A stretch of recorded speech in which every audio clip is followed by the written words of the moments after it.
Welcome to the third and final chapter of this course. My name is Adrian, and I'm going to provide you with an overview of the main actors in the cloud computing industry.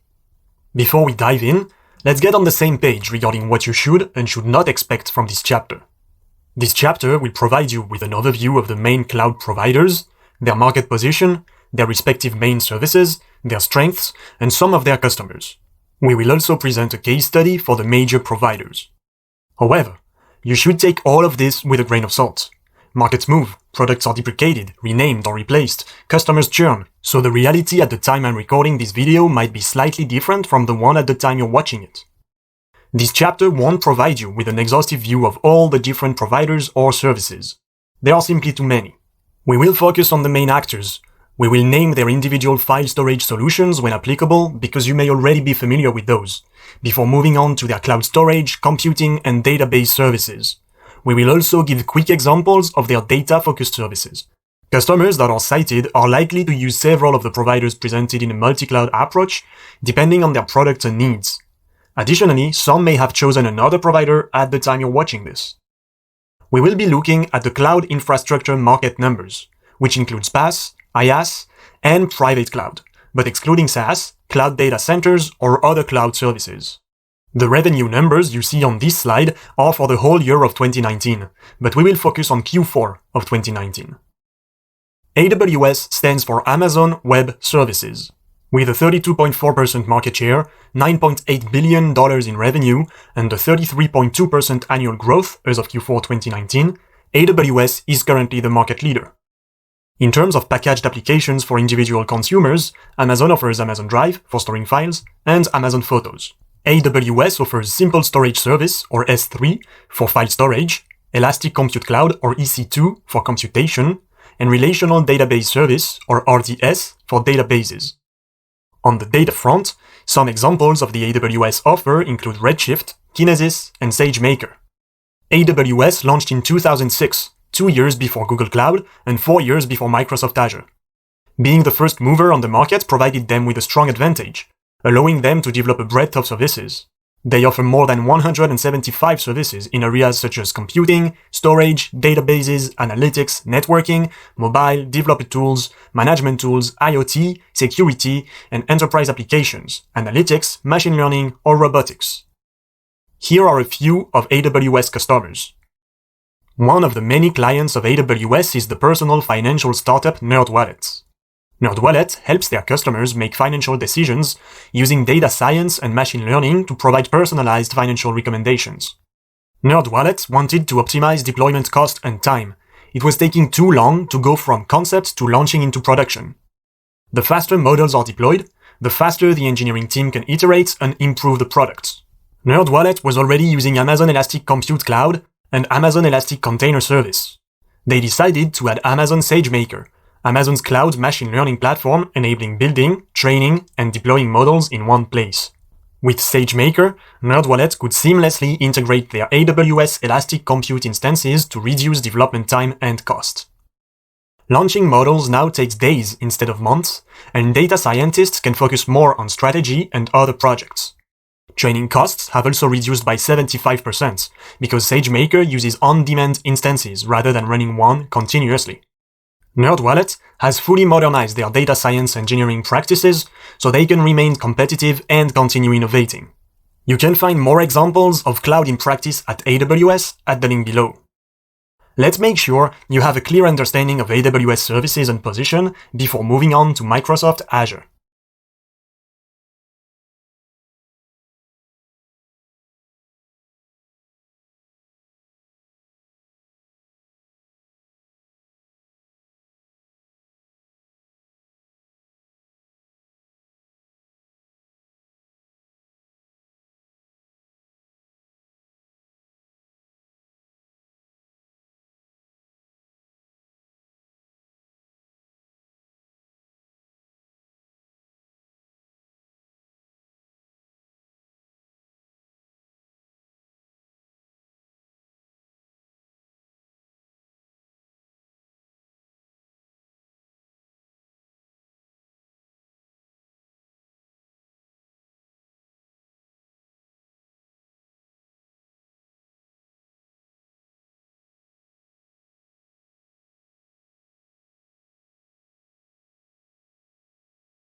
Let's now talk about Microsoft Azure. With a 17.6% market share, $5.3 billion in revenue, and an annual growth of 62.3% as of Q4 2019, Microsoft Azure is the clear runner-up on the cloud infrastructure market. Microsoft offers OneDrive for individual consumers. On the Azure front, there is Azure Blob Storage for file storage, Azure Virtual Machines for computation, and Azure SQL Database for databases. On the data front, Azure offers services such as data lake storage, stream analytics, and machine learning. Microsoft first started by repurposing some of its software such as Microsoft Office, Windows Server, or SQL Server to the cloud, and there is a tight integration between these and Azure services. Microsoft benefits from customer loyalty, and Azure comes to mind naturally for people who already use Microsoft products. Here are some Microsoft Azure customers. One of them is the Ottawa Hospital. The Ottawa Hospital is a leading hospital in Canada, providing care to 1.2 million people and employing 15,000 professionals. They manage millions of patient records. The hospital decided to revamp their system for storing electronic health records. They needed their system to share records efficiently between its different sites and partner network.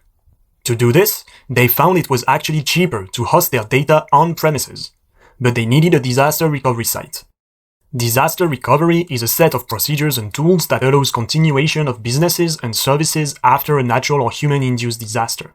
This could be an earthquake, a fire, or a cyber attack, for example. Specifically, it's important for hospitals to ensure that all patient records are fully backed up and up to date. They found hosting disaster recovery too expensive on premises, so they looked at a cloud solution and eventually settled on Azure. There, they used Azure's infrastructure as a service capabilities to build a scalable, secure environment. They also used Azure Storage to store medical imaging data and Azure Site Recovery to automatically deploy recovery processes when a data loss incident occurs. Altogether, the final infrastructure continuously synchronizes with the on-premises databases so that the data is always up to date. The infrastructure is able to back up 700 terabytes of data and can support up to 5,300 concurrent users. Additionally, compliance obligations were met with Canadian data privacy laws, particularly the Personal Health Information Protection Act. This was all done in under 3 months. In total, the hospital was able to save about 50% on disaster recovery costs. Check out the link below to read many more Azure customer stories and to learn about the many different services they offer. Let's check how well you understand the position and services of Microsoft Azure.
Alright, let's now talk about Google Cloud.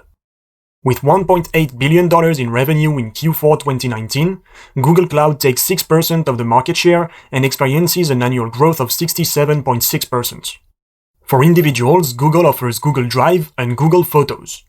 Google Cloud offers Google Cloud Storage for file storage, Google Cloud Compute Engine for computation, and Google Cloud SQL for databases.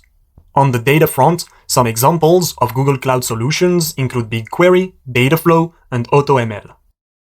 Google Cloud acknowledges that multi-cloud, which is a combination of different cloud provider services, is the future, and that consumers don't want to be locked in. In 2019, they launched Google Cloud Anthos, a service that allows customers to manage and deploy workloads across clouds, all without having to worry about the different environments and APIs. In other words, Anthos lets you deploy and run hybrid multi-cloud solutions, combining on-premise servers and several cloud providers, all in one place. Here are some companies using Google Cloud. One of Google Cloud's customers is Lush. Lush is a cosmetics retailer manufacturing creams, soaps, and lotions using only vegetarian recipes. They do not participate in Black Friday, but instead do take part to Boxing Day, UK's biggest shopping event following Christmas Day. In recent years, during Boxing Day, Lush experienced peaks in demand that caused website outages. Their infrastructure could not handle more than 12 transactions per second. They decided to look for a scalable infrastructure that could provide stability while handling increased traffic. Lush migrated their entire infrastructure, including mobile apps, e-commerce platforms, and retail systems, to Google Cloud. This impacted 17 websites as well, on top of migrating customer and product data.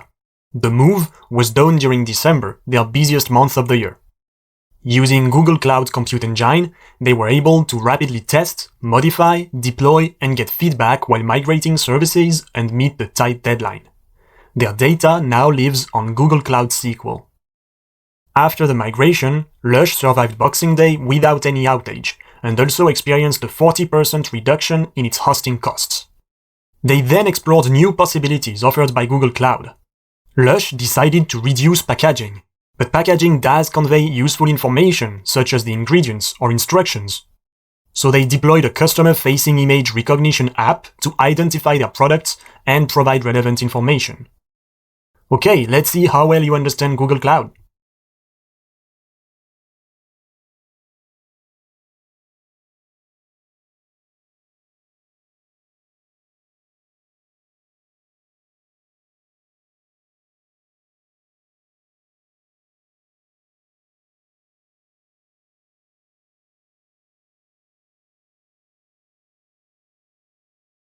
In this final lesson, we will look into the cloud offers of 3 other providers.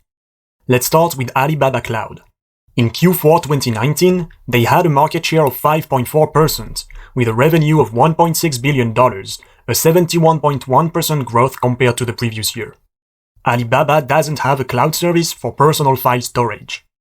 Alibaba Cloud offers object storage service for file storage, Elastic Compute Service for computation, and Apsara DB RDS for databases. Alibaba Cloud offers specific data services such as eMapReduce, QuickBI, or machine learning platform for AI. Here are some Alibaba Cloud customers. With a 1.8% market share, IBM's estimated revenue on the market for Q4 2019 is $533 million. IBM does not provide a personal file storage service. IBM Cloud offers object storage for file storage, virtual server for computation, and DB2 for databases. Some of IBM Cloud's data services include Watson Knowledge Catalog, IBM SPSS Statistics, and Watson Machine Learning. Here are some companies using IBM Cloud. Oracle has a smaller market share than Alibaba or IBM, but the exact numbers have not been made public so far. They don't offer personal file storage services.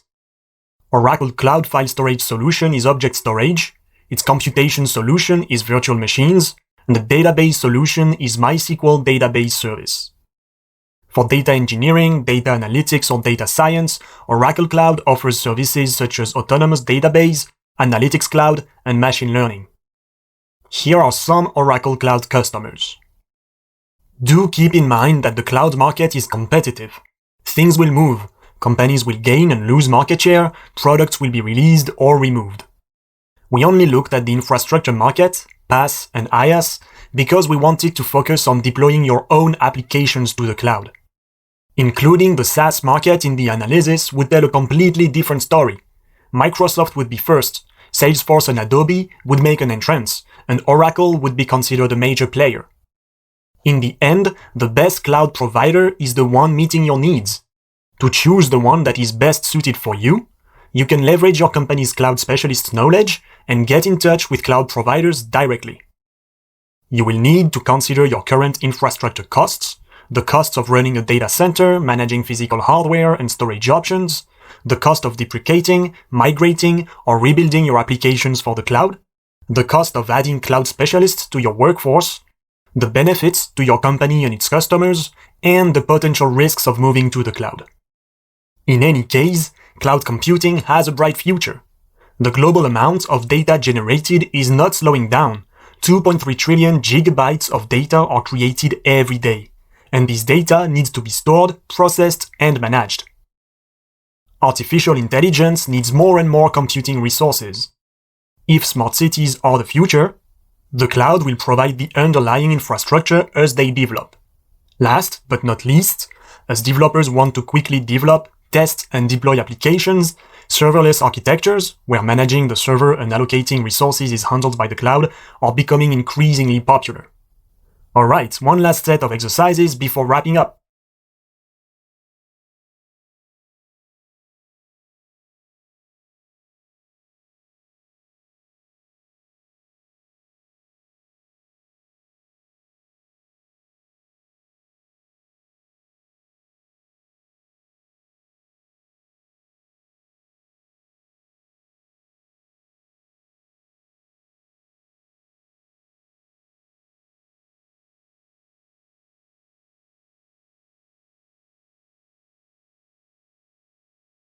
Congratulations on reaching the end of the course! By now, you should have a solid understanding of what cloud computing is, how it is used, and what the major cloud providers are. In the first chapter, you got a general introduction to cloud computing. You understood how cloud computing works, why it's so powerful, and what the main service models are. In the second chapter, you looked into cloud strategies. You explored the different deployment models, understood the impact of regulations on them, and learned about the different roles needed to build and maintain cloud infrastructures. In this third chapter, you focused on the major cloud infrastructure players, learning about their position on the market, their respective offerings, and their customers. In terms of next steps, if you're looking to take advantage of the cloud, you can talk with your company's cloud experts, explore the cloud providers' websites, or get in touch with them directly.